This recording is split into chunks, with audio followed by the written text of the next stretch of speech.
चला घरी, लय आभाळ आलो. हा ना यार, जावंच लागेल घरी. पण मला वाटलं उन्हाळा आहे, कशाच येतो पाऊस. आपण आभाळ आलतं तेव्हा जायला पाहिजे होतं घरी. कशाचं? लोक काव आपण काही पण करू राहिले. लोकांच्या वागणुकीच चांगल्या नाही राहिल्या, त्याच्यामुळे हा पाऊस उन्हाळ्यात येऊ राहिला. लय विजा चमकू राहिला राव. पडते काय कधी आपल्या एखादी बोकांडी.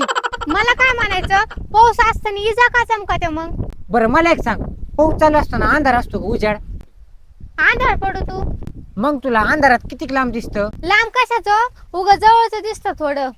मग तुला अंधारात काही लांबचं बघायचं असलं तर तू बॅटरी लावते ना. हा. मग तसंच पावसाला पण काही अंधारात लांबचं दिसत नाही, त्याच्यामुळे तो बॅटरी लावून बघतो. आणि मग आपण त्या बॅटरीला विजा असं म्हणतो. अहो बरं झालं तुम्ही मला सांगितलं. मी इतक्या दिवस ढगाल ढगक असते ना, तुला घाबरत होते. मला वाटत होतं इजाच चमकत्या कोणू.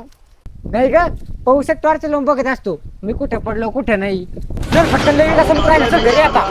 अहो, चला ना.